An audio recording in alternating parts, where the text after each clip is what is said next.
como en todo, ¿no? Entonces, hay muchos gases de la membrana, ¿no? La membrana de filtración glomerular, la membrana capilar, la barrera mesencefálica, siempre hay una membrana que permite, tiene muchas funciones en diferentes tejidos, ¿no? Pero en este caso, en el pulmón. Mira, para yo tener, chicos, tres cosas. Es la difusión. ¿Qué es la difusión? Hemos dicho, es hematosis. No es más que un intercambio gaseoso de oxígeno y CO2. Eso tiene que quedar claro. ¿Qué es hematosis? Intercambio, difusión, intercambio. ¿Ya? Para eso necesito tres cosas. Uno, una adecuada ventilación, es decir, lo que hemos dicho, que me llega a 400.000, 200 ml de líquido, a esta alveolo. Uno. Dos, necesito una integridad de membrana alveolo-capilar con las 6 capas que ustedes conocen, ¿no? Porque cada capa tiene una función. Ahí estudiamos qué función tiene la surfactante, qué función tiene la capa de líquido, qué función hay. Cada uno tiene una función, pero eso ya lo estudiamos en las diapositivas. Y un adecuado flujo sanguíneo. Cualquier alteración, podemos tener alteraciones en la ventilación que me alteren el intercambio gaseoso. Puedo tener alteraciones en la estructura de la membrana, en el grosor de la membrana, o la área de superficie de difusión que me altera el intercambio. O puede ser lo otro, ¿no ven? Que a este alveolo no le llegue sangre. Entonces, cualquier cosa que altere la parte vascular, la membrana o la ventilación va a alterar el intercambio gaseoso. Entonces, tres cosas necesito, chicos, para una adecuada difusión de oxígeno. ¿Verdad? Uno, una adecuada ventilación. Dos, integridad de la membrana. Y tres, adecuado flujo sanguíneo en el capilar pulmonar, ¿no? De eso se encarga el aparato circulatorio. Y ustedes dicen, pero doctor, miren la interrelación que existe entre el aparato respiratorio y el aparato circulatorio. Todo lo que le pase acá repercute en este. O todo lo que pase atrás repercute en este. Yo le dije un secreto, le digo, ¿yo cómo puedo diferenciar si el paciente tiene una enfermedad respiratoria crónica o aguda? ¿Qué dijimos, doctor? Para que entienda la interrelación. Porque lo primero que veo, por ejemplo, el paciente me dice, doctor, este paciente está desaturado por debajo del 90, 85%, su frecuencia respiratoria está 26. Ah, bien, ya tiene signos de insuficiencia respiratoria, ¿no? Ahora la pregunta es, ¿agudo o es crónico? ¿Es de hace mucho tiempo o reciente? Inmediatamente veo la frecuencia cardíaca. La frecuencia media cardíaca me dice 70. ¿Agudo o crónico? Crónico. Crónico. Mire, es una insuficiencia respiratoria crónica. Si bien hay signos, datos clínicos de insuficiencia, que la presión, la saturación, la disnea, la taquipnea y la hipoxemia, digamos, hayan bajado, pero eso el organismo lo está compensando, la parte que lo está compensando, ¿no? ¿Y cómo nosotros nos damos cuenta? Que la frecuencia cardíaca es normal. Entonces, en lo agudo, no. Por ejemplo, el paciente puede ser un tromboembolismo pulmonar, como ha pasado en el hospital. De repente dice, doctor, tiene cefalea, ¿no? Cefalea, empieza a tener disnea, está taquipnea de tu paciente, le dice 26 de frecuencia respiratoria, tiene saturación menor de 90, le han hecho una gaso, tiene una PAFI por debajo de 100, ¿no ves? Hay insuficiencia respiratoria severa. ¿Cuál es la causa? Un tromboembolismo pulmonar. ¿Pero cómo se llama la frecuencia cardíaca? No está normal. Acelera. Cuando es agudo está acelerado. Entonces, ¿cómo que va a ser? Si al organismo le falta oxígeno, ¿qué va a hacer el corazón? Tiene que aumentar, ¿no? Exacto, que tiene que transportar mayor cantidad de oxígeno. Entonces, trata de taquicardizar. Va a compensar siempre. ¿Y cómo nos damos cuenta? Lo está haciendo. Está bien. Él es lo que tiene que hacer. Mientras yo le trato la causa, le anticoagula al paciente. Eso es todo lo que existe. Eso es todo lo que existe. Bueno, entonces dijimos, entonces, bueno, es importante acá. ¿Cómo me está llevando la sangre? Esto lo que sale. ¿Cómo la sangre llega al alveolo, doctor? ¿Y cómo sale la sangre del alveolo o del pulmón? En otras palabras, con una circulación pulmonar, escribo. Tenemos dos tipos de circulación, una circulación mayor y una circulación menor. Tengo que saber la estructura, si no sé la anatomía no voy a saber la fisiología. ¿De qué consta? ¿Qué transporta? ¿Cómo está estructurada la circulación pulmonar o circulación menor?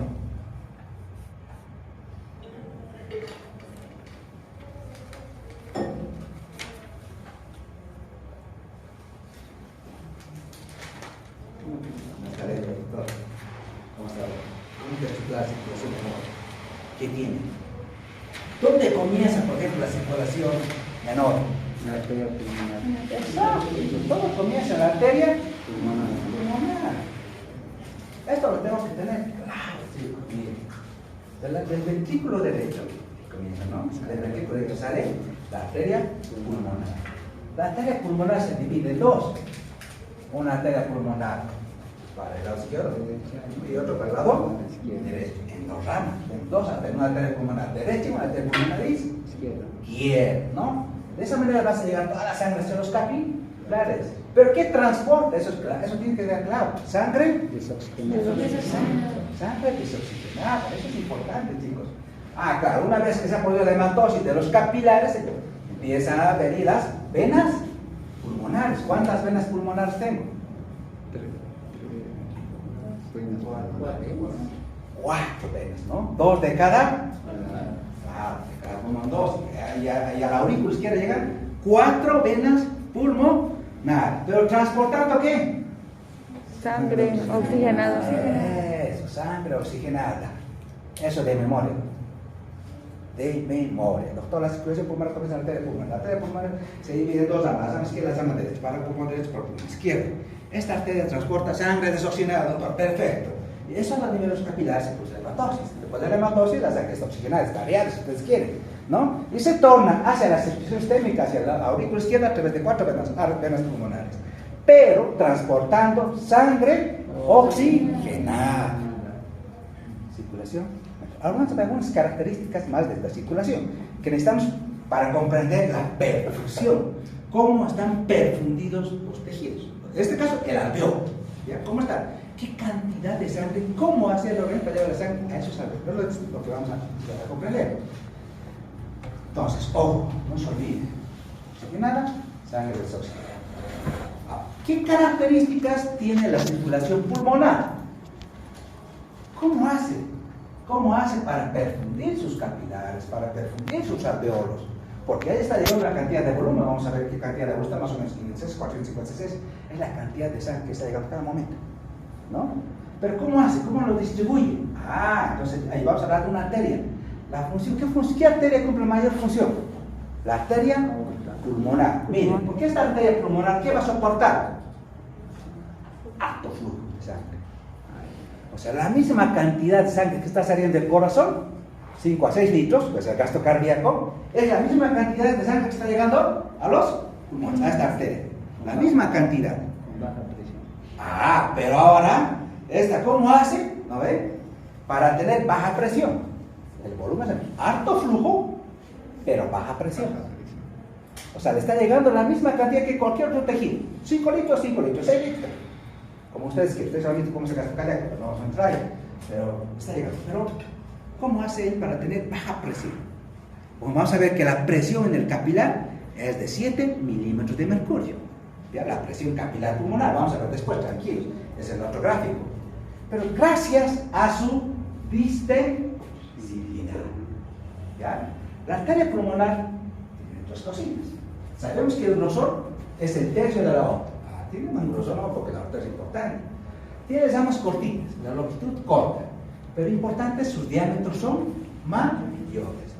Estas 3 cosas hacen que esta arteria pulmonar pueda soportar alto flujo a baja presión.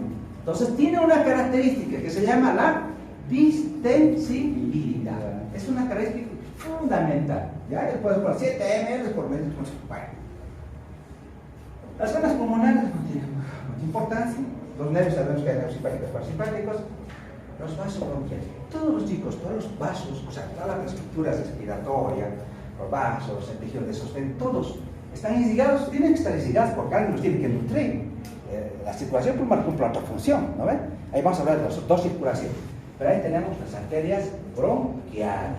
Ellas son las arterias nutridas que le dan la oxigenación a estos tejidos de sostén, de todo el aparato respiratorio, ¿no? Los transportan, pero sangre oxigenada. Y eso se representa en 1 o 2% del gasto cardíaco. Y esto es importante, esta parte vamos a ver en un momento. Cuando ustedes ven, hemos visto, por ejemplo, dijimos que hay una diferencia de presión entre la atmósfera y el alveolo, ya lo sabemos. Ahora, hay una diferencia entre la presión de oxígeno en el alveolo y la presión de oxígeno en las arterias, 97 milímetros de mercurio. Ahí se forma un shock fisiológico. ¿Ya? Entonces, ¿qué hace? Esta pregunta que no está, no tiene sentido. ¿Qué hace? ¿Quién hace? ¿No ve? Que la presión, estas diferencias de presiones entre el alveolo y la arteria, en este caso la arteria, la presión de oxígeno en las arterias sistémicas, sea de 97 milímetros de mercurio. ¿Cómo hace para crear ese gradiente? Depende de estos chústicos. Esta sangre oxigenada también está llegando a la aurícula izquierda. De tal manera que esto va a ser, como esa sangre de la circulación sistémica, va un poco como que diluir estos gases, de tal manera que gracias a este shock fisiológico, a esto, va a hacer que las presiones del alveolo de oxígeno cambien a la presión de oxígeno que tenemos en la arteria, porque hemos dicho la presión de la arteria, de oxígeno en la arteria es 97 milímetros de mercurio. Gracias a este volumen, a este 2% de sangre que le está llegando al menos a esta aurícula, es como que va a diluir más los gases, como lo hacía la presión. ¿La presión? ¿Quién diluye los gases? La presión de vapor de agua, ¿ven? Entonces, ella era la presión de lo que nos diluye los gases atmosféricos para llegar a esa presión alveolar. Pero en este caso mucho depende de este 2%. De este 2%.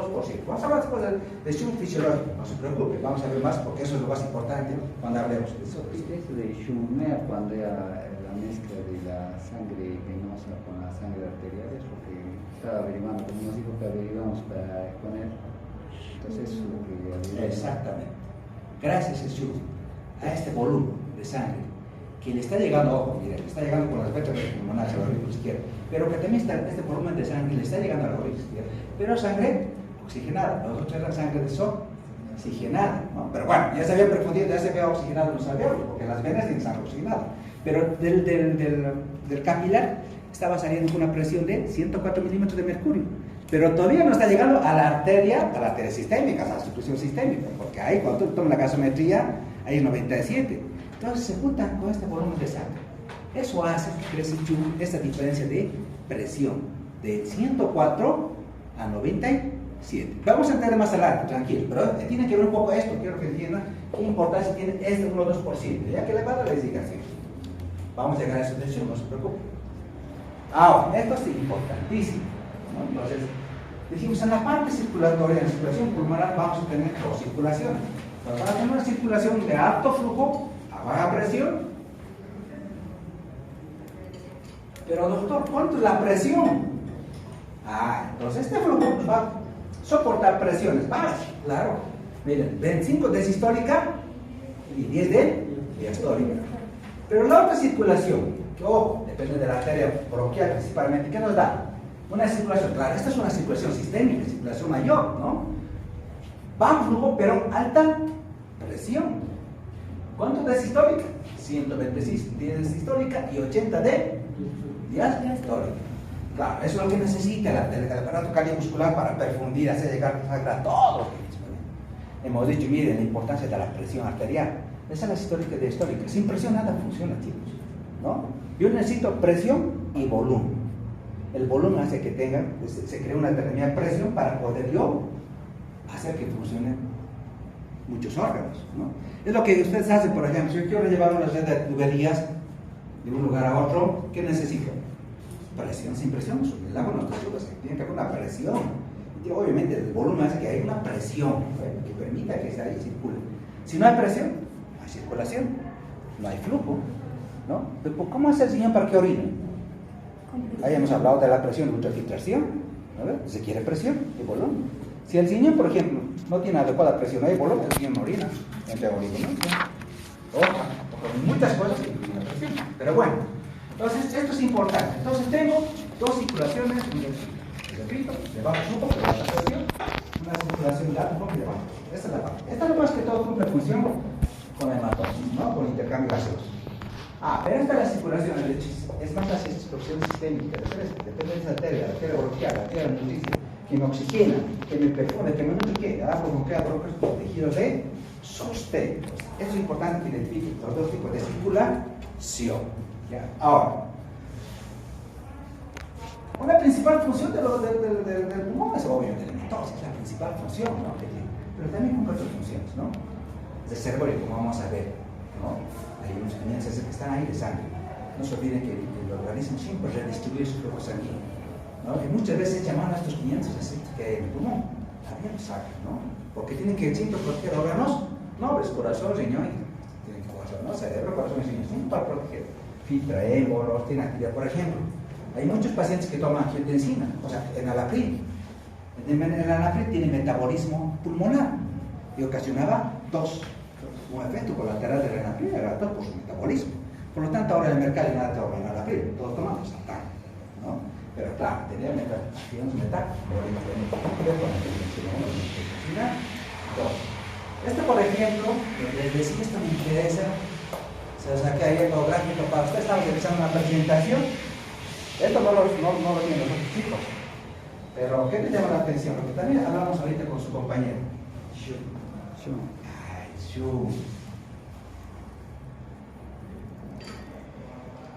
Miren, ¿cómo es una arteria pulmonar? ¿Qué está más claro?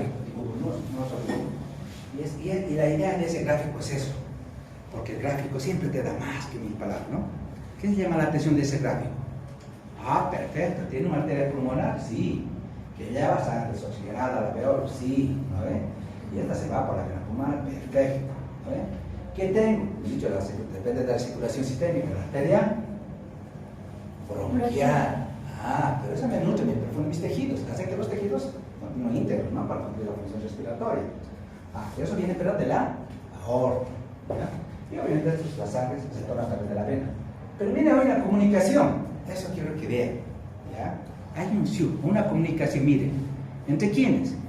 La bronquial con la pulmonar.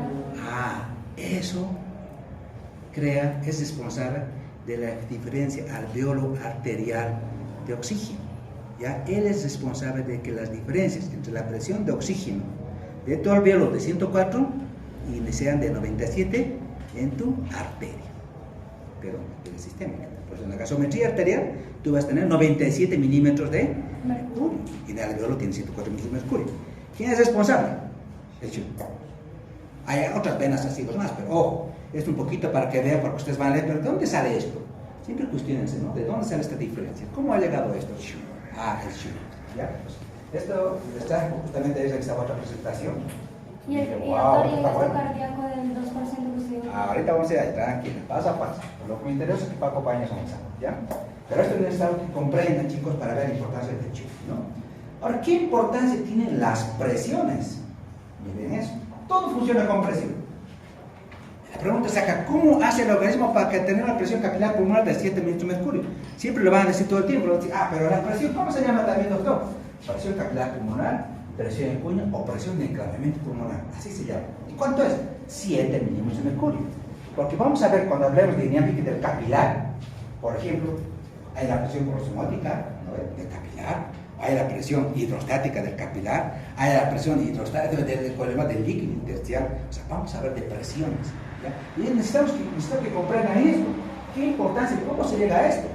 Por ejemplo, ¿por qué es importante esto? Si el paciente tiene una insuficiencia cardíaca, va a haber sangre que va a hacer fluir, o sea, como la parte del ventrículo izquierdo es insuficiente, hay sangre del ventrículo izquierdo que va a hacer fluir hacia la aurícula izquierda. ¿Y la aurícula izquierda va a sobrecargar dónde? Los pulmones.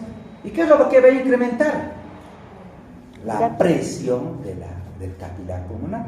Entonces, dentro de la fisiopatología de la insuficiencia, nos va a permitir comprender, o sea, la fisiopatología de la insuficiencia cardíaca. Porque no solamente se fluye volumen, sino también presión. Esa presión va a hacer que la presión que era de 7 esté en 10. Entonces tu paciente va a tener edema agudo del pulmón. ¿Y cuál es la explicación?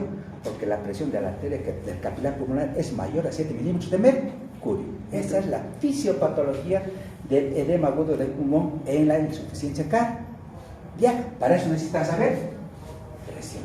¿No habría aumento de la presión arterial? ¿No habría aumento de la presión arterial? ¿Para qué hay edema agudo del pulmón? Como creo que se aumenta la presión. No, a ver, mira, haciendo ese ejercicio para que comprendas, vas a entender de esta manera. Este es tu ventrículo izquierdo, lo más importante, ¿no? Porque su estructura del grosor de la pared ya sabemos eso.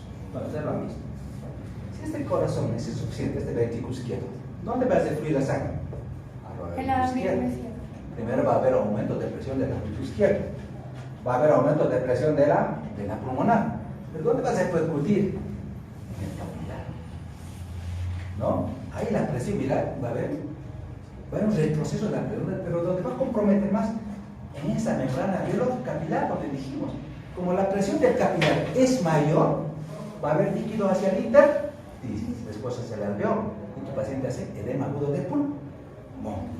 Por eso necesitas saber estas presiones. ¿Cuánto es la presión normal? Ahora, ¿cómo podría yo determinar las presiones? ¿No? Porque la aurícula izquierda solamente se va a reducir, es muy difícil. Pero ¿cómo se hizo? Se utilizó el catéter de Swan. Entonces, a través de ese catéter se empezó a introducir y se empezó a determinar cuáles eran las presiones de la circulación pulmonar. Estas son las presiones de la circulación pulmonar.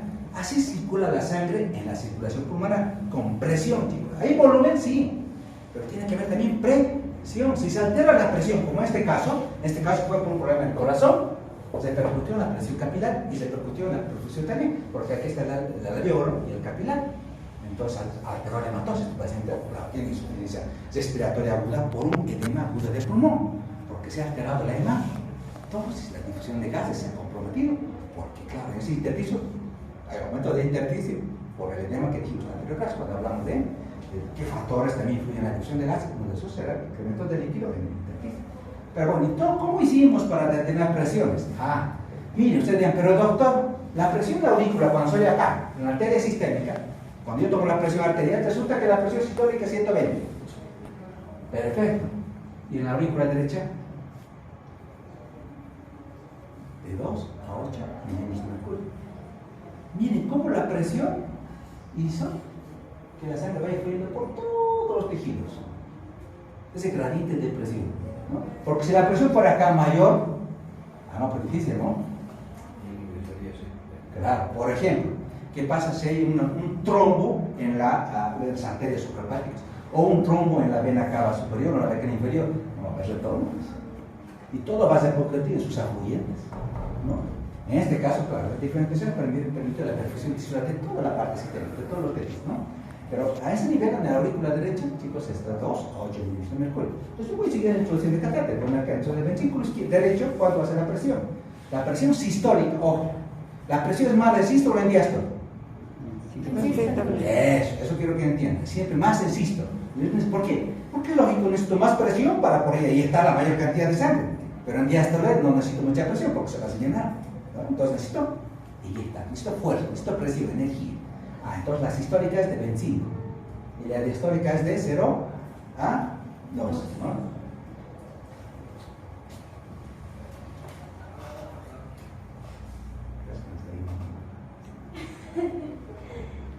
Si quieres, puedes descansar.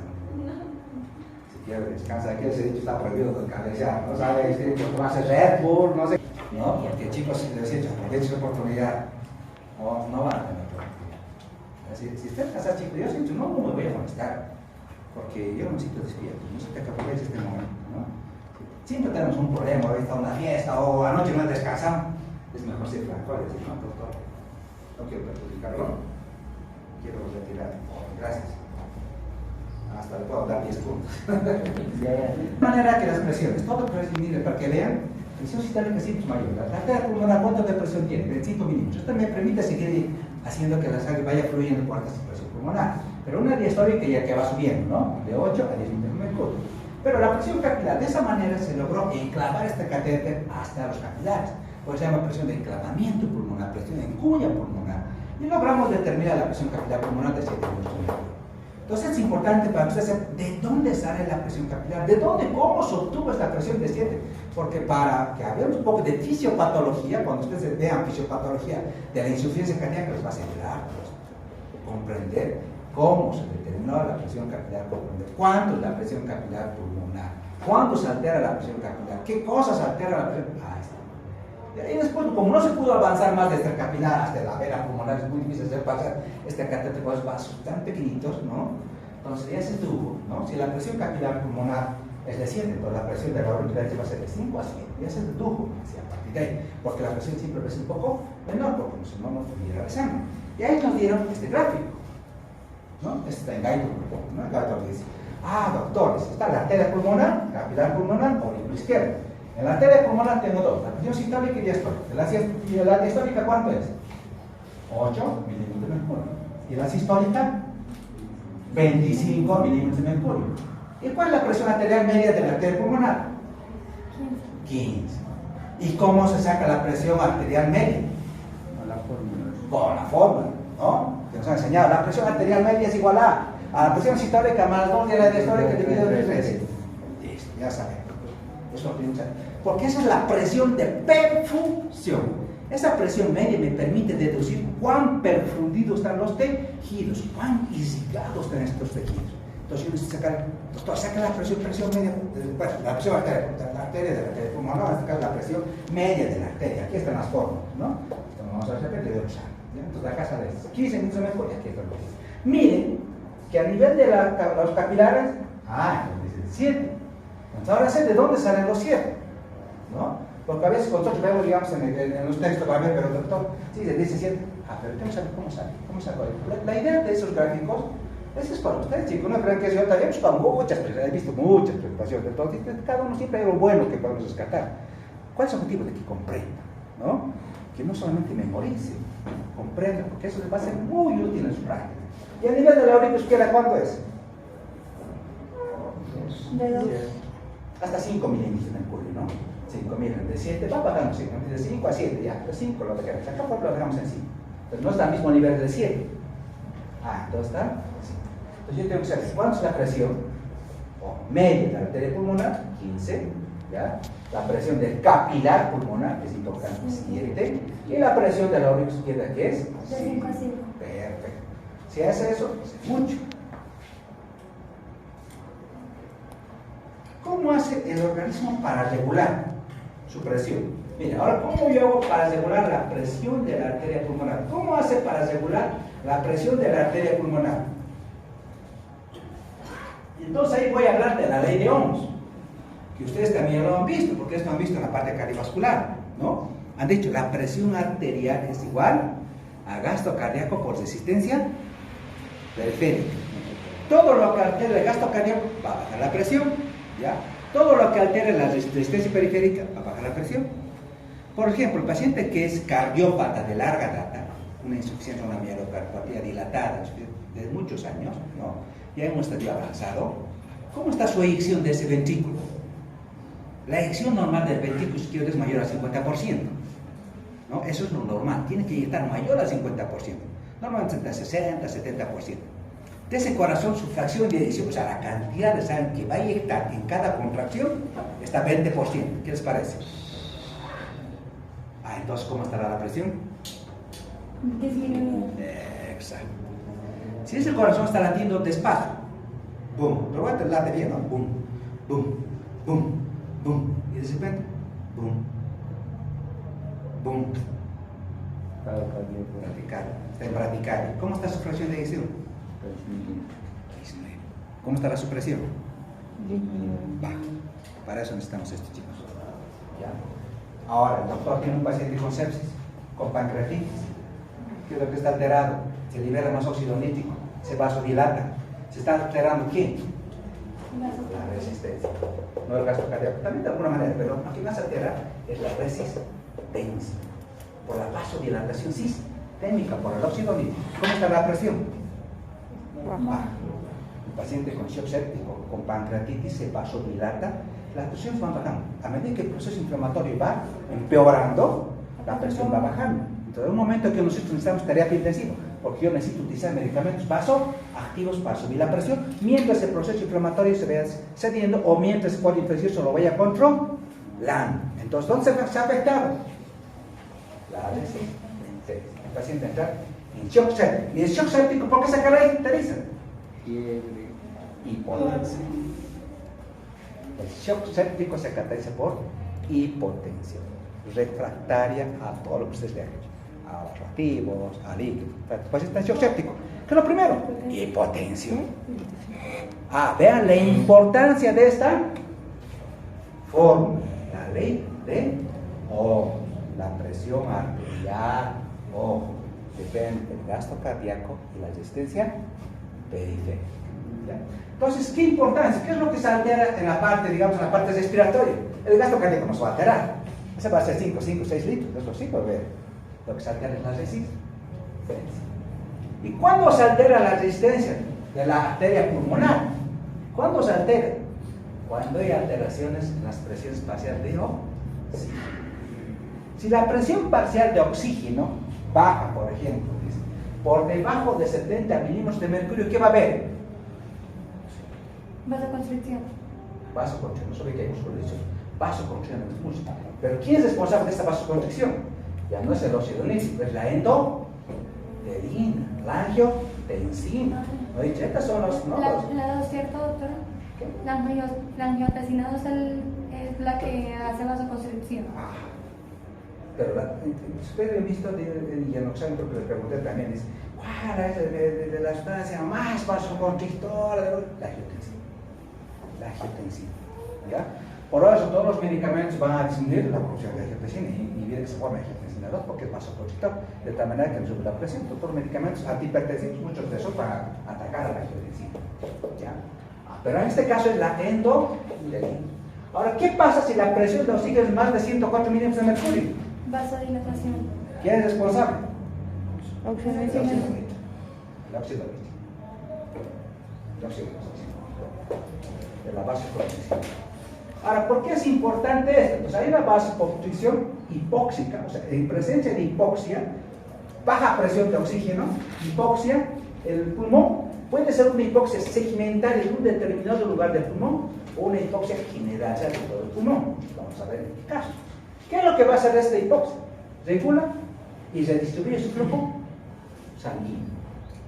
O sea, si en un lugar hay hipoxia, ¿qué va a hacer la circulación pulmonar? Es vivo, ¿no? Va a llevar su flujo sanguíneo al lugar donde esté mejor ventilado. Porque él tiene que llevar su sangre al lugar donde puede hacer la hematosis, donde hay buena ventilación, ¿no? No va a llevar donde hay poca ventilación, de ahí lo va a redistribuir. Y ahí para comprender eso es esto. Entonces, ¿cómo redistribuye? ¿En qué casos redistribuye su flujo sanguíneo? Ya hemos comentado. Miren el gráfico, ¿qué llama la atención?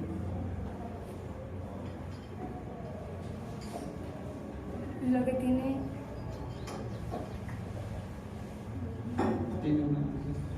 Hipoxia. ¿Qué te llama la atención? Esto es lo normal, miren, como la arteria pulmonar está perfundiendo, ustedes llegando a los alveolos, esta es la arteria pulmonar, como terminar con los dos alveolitos ahí, cómo viene la circulación pulmonar de la arteria pulmonar.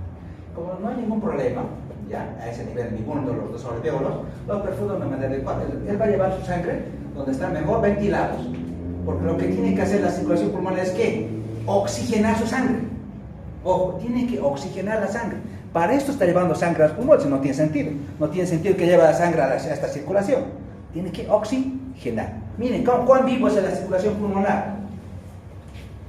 Viene la arteria pulmonar, resulta que en este alveolo, por alguna patología pulmonar, lo que ustedes quieran, ya, un miembro, lo que sea, cualquier causa que sea, este alveolo está hipóxico, con baja presión de oxígeno.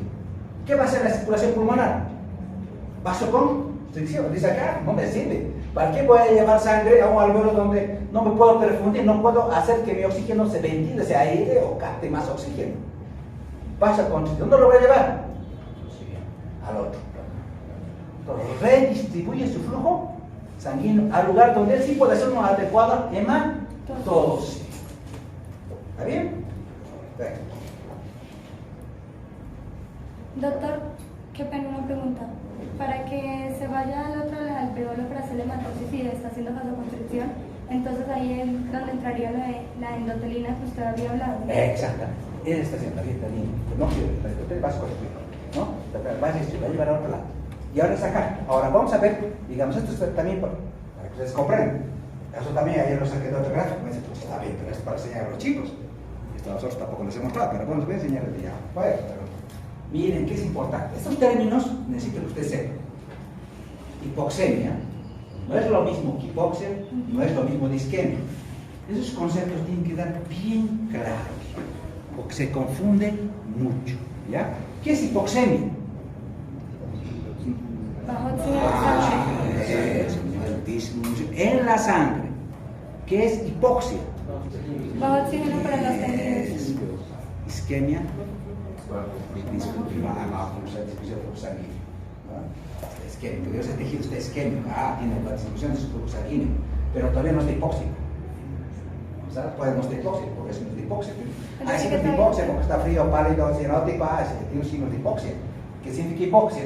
Que la cantidad de oxígeno en el tejido está totalmente distinta. ¿Y cuál es el problema? El problema es que no se da la cantidad adecuada de sangre, probablemente por la función vascular. Si supongamos los dedos estuvieran azules, ¿cuál sería el término? ¿Hipoxia o isquemia?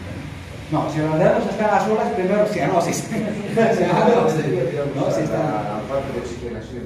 Sí, porque los tejidos es como, por ejemplo, cuando ustedes vean a un paciente con shock séptico, van a ver una piel marmórea, un piel medio violácea, ¿no? Ese es porque lo otro vamos a ver, digamos, pero más que esa se llama la piel marmórea, piel violácea. ¿Qué es lo que está pasando en ese tejido, por ejemplo? Vasoconstricción. El paciente está séptico, y en los casos sépticos, todos son doctores, en los casos sépticos, ¿ya? ¿Qué es lo que pasa? El paciente no se olvida que está en un shock séptico, la presión está bajando, el paciente está muriendo. ¿Qué está haciendo el organismo? Está redistribuyendo su flujo sanguíneo, le está elevando de donde todavía no es muy útil, pero está protegiendo el cerebro, corazón y riñón. Entonces, ¿qué va a haber en la piel? Vasoconstricción. Entonces, está sacando toda esa sangre de la piel y lo está llevando al cerebro, ¿no? Pero este no vive, sigue. Entonces, ahí sí, el doctor va a hacer una piel violácea, marmórea, por vasoconstricción. En ese caso es por hipoxia tisular, la falta de oxígeno de los tejidos, ¿ya? Claro, el problema, ¿qué lo lleva a eso? Es que la baja cantidad de sangre a ese tejido por hipotensión. Bueno, entonces, ¿qué pasa, por ejemplo? Esto me parece muy bonito. Primero que los términos tienen que saber, chicos, ¿ya? Le decía el otro día con chicos, siempre tienes que saber el concepto. La idea es que sepas el concepto para entender muy bien las cosas, ¿ya? Porque me confunden, inclusive en nuestra especialidad ya está confundido en términos, conceptos, definición, no es lo mismo odinofagia que disfagia, por ejemplo, ¿no? Es diferente, pues. El significado clínico es muy diferente, la importancia semiológica es muy diferente. Cada cosa que ustedes aprenden en semiología ahora está llegando semio. ¿Todavía no se llama, no? No, Fisio 2 se pasa a semia. Ahí va a ver con un poco de detalles, ¿ya? Cada caso que es importante. El semio es bien fundamental, ¿no? El concepto. Bueno, si el problema es hipóxico, puede ser un problema, digamos, como decía, es un ejemplo, ¿no? Que este alveolo no está hipóxico, lo mismo. ¿Qué va a hacer? ¿Qué cosas puede obstruir, por ejemplo, segmentariamente, regionalmente un determinado? Puede ser una obstrucción de la iridaria, un cuerpo extraño, una mococerca, hemos dicho, muchas veces se atelectasia, pequeños bronquios se atelectasia por una obstrucción por muchas veces por depresiones. Entonces va a tener una hipoxia solamente segmental, en un lugar regional. Pero podemos tener una hipoxia generalizada. Esto es lo que pasa aquí, principalmente en la Obesidad. altura. Pero también puede ser. ¿Cómo están los pacientes obesos? ¿Cómo respiran? A mí a veces va a aceptar la ratito. Taquinea. Con hipoxia. Viven en hipoxia crónica por mala mecánica ventilatoria. Ellos lo hacen como nosotros, ¿no? Mete aire. Tienen que brotar. Y al aire. Tienen que bajar el diafragma y la varicita tiene que salir. En cambio, ellos meten al revés, pero no logran, ¿no? Por la cantidad de gas no logran. Entonces, respiran muy superficial. Entonces, viven en hipoxia crónica. Y ahí están todos sus problemas: el dolor de cabeza, la cefalea, todos los problemas tienen que ver con ventilación. ¿Ya? Con ventilación. Y muchos problemas, aparte, se les complica muy frecuentemente, porque uno piensa que es problema de la mala ventilación, y como el gordito no camina mucho, es muy sedentario, una vez siempre empieza a tener trombos, fácilmente hace tromboembolismo pulmonar. De repente la cefalea, yo siempre pregunto, ¿antes o después? ¿No? Me dice, doctor, pero usted siempre vive, y de repente hace una semana, doctor, apenas camino 2 cuadras, me canso, no aguanto caminar. Y muchos no saben diagnosticar TEP, es muy difícil diagnosticar TEP, ¿no? Pero tienes que haber un antes y un después. Y le pregunta a la vecina, sí, ¿antes cómo era? Antes sí, era gordito, vivía tranquilo, no tiene ninguna molestia. En las últimas semanas, doctor, me duele mucho la cabeza, me canso con mucha facilidad, no puedo hacer mis cosas que normalmente las hacía de manera habitual. Primero D, alto. tromboembolismo pulmonar. ¿Qué está representando esta hipoxia? Hay una hipoxia, ¿no? Los dolores de cabeza de la hipoxia. Bueno, entonces, ¿qué pasa cuando yo, por ejemplo, le pido una placa? Ahora, poquito vamos a aplicar los conocimientos en la práctica clínica, ¿no? Esa es la idea. ¿Qué pasa en esta placa? ¿Qué ve en la otra placa? Por ejemplo, esta plaquita que tienen los pacientes que tienen hipertensión arterial pulmonar. Hemos dicho, por esa vasoconstricción hipoxia lleva a una hipertensión, que significa aumento de presión de la arteria pulmonar, hipertensión arterial pulmonar. Y esa hipertensión arterial pulmonar, ¿cómo se traduce radiológicamente? Aumento de la arteria pulmonar. Miren, este es el arco de la pulmón, este es el arco de la aorta, el arco de la pulmonar, versículo izquierdo, versículo derecho, aurícula, esta es la arteria pulmonar derecha descendente.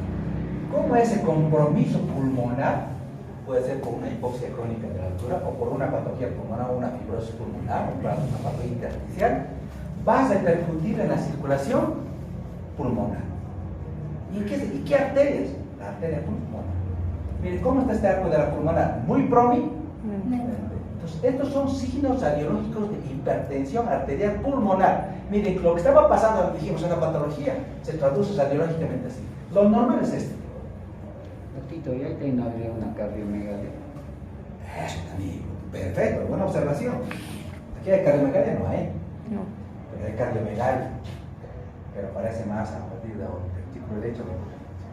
No se olviden, lo que la patología pulmonar va a ser percutida en el ventículo derecho y en la aurícula izquierda. Pero también en general en la parte vascular. Por eso se hace más prominente la arteria pulmonar.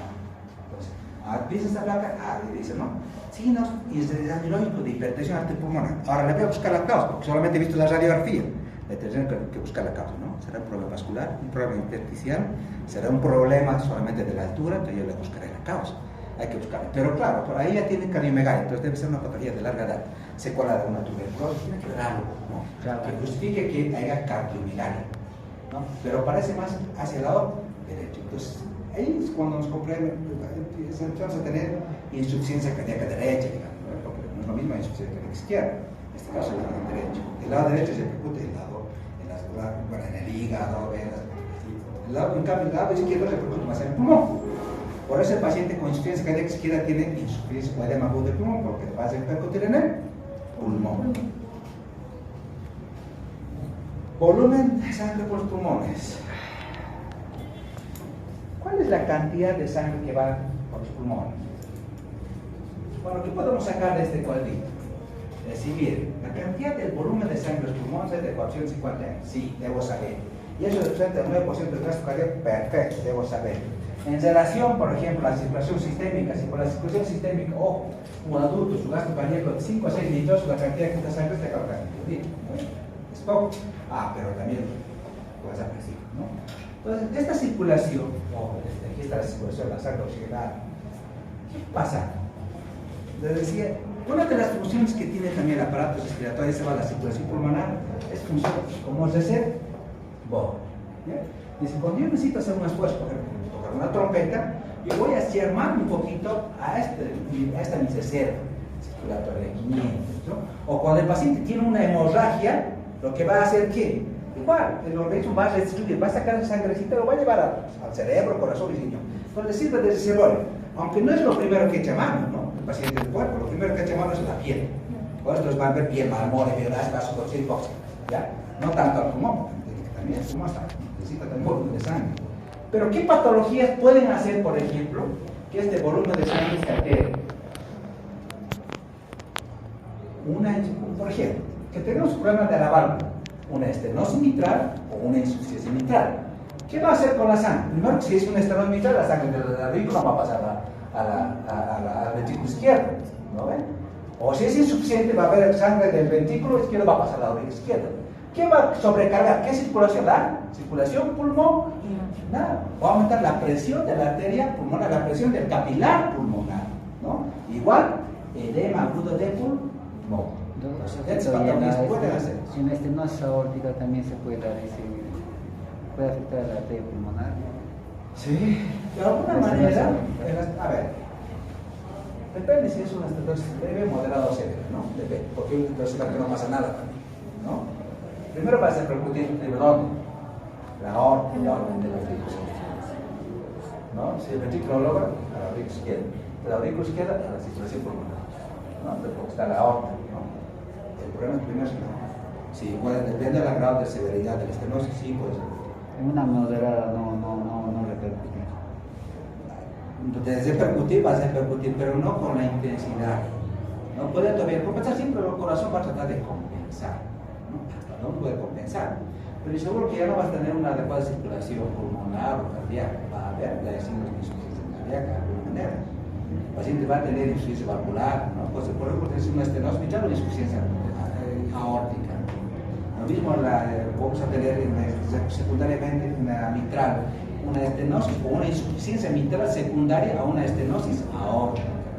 Entonces, poco a poco va a ir repercutiendo en toda la circulación. Primero cardíaca y después pulmonar. Siempre se repercute en la parte pulmonar. Si es crónica ya afectaría ya la pulmonar, ¿no es cierto? Claro, Primero te va a sobrecargar la parte pulmonar. trata de compensar y al final va... Claro. Bueno, esto es importante, pero lo vamos a dejar aquí. Sígalo. Chicos, necesito que analicen fisiología, flujo sanguíneo y distribución. Acá necesito para la próxima, ya,